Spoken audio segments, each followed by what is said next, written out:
আসসালামু আলাইকুম ওরহমতুল্লাহি ওবারাকাতুহু।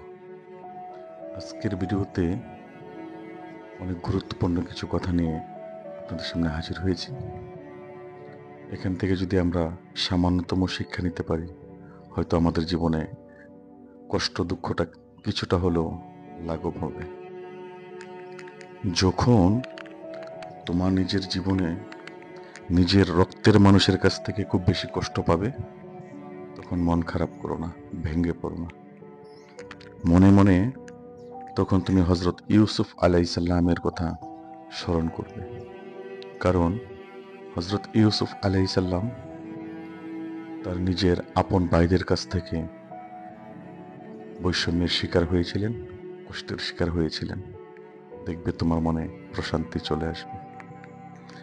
যখন তুমি তোমার বাবা মার কাছ থেকে ভুল বোঝাবুঝির কারণে বৈরী আচরণের শিকার হবে, তখনও তুমি ভেঙে পড়ো না, মন খারাপ করো না। তখন তুমি মনে মনে হজরত ইব্রাহিম আলাইসাল্লামের কথা স্মরণ করবে। কারণ ফেরাউনেরা যখন হজরত ইব্রাহিম আলাইসাল্লামকে অগ্নিকুণ্ডে অগ্নিকূপে নিক্ষেপ করেন, তখন ইব্রাহিম আলাইসাল্লামকে অগ্নিকূপে নিক্ষেপ করার জন্য তার বাবাই সহযোগিতা করেছিল নমরুদদেরকে। যখন তুমি সমস্যা থেকে বের হওয়ার, পরিত্রাণ পাওয়ার কোনো রাস্তা খুঁজে পাবে না, চতুর্দিকে থেকে অন্ধকার দেখবে, তখনও তুমি মন খারাপ করবে না, ভেঙে পড়বে না।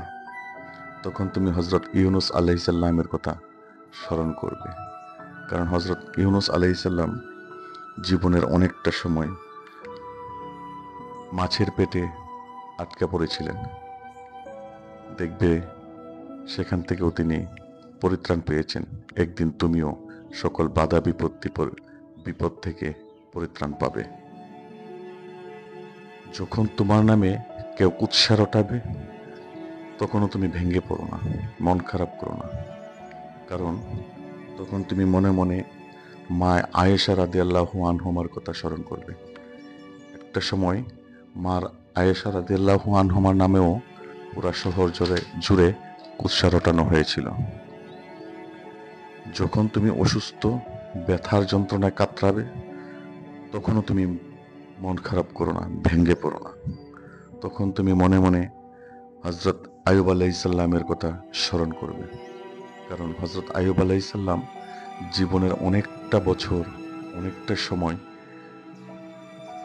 কঠিন কুষ্ঠরোগে আক্রান্ত হয়ে জীবনযাপন করেছিলেন। তিনিও একদিন সেখান থেকে মুক্তি পেয়েছেন, স্বাভাবিক জীবনে ফিরেছেন। তুমি দেখবে তুমিও সেখান থেকে বেরিয়ে আসবে। যখন তুমি বন্ধু বান্ধব, আত্মীয় স্বজন, পরিবারের কাছ থেকে অবহেলা, উপহাসের পাত্র হও, তখনও তুমি ভেঙে পড়ো না। তখনও নিজেকে সামনে রাখার চেষ্টা করো। তখন তুমি মনে মনে আখিরি পয়গম্বর হজরতে মোহাম্মদ মুস্তফা সাল্লাল্লাহু আলাইহি সাল্লামের কথা স্মরণ করবে।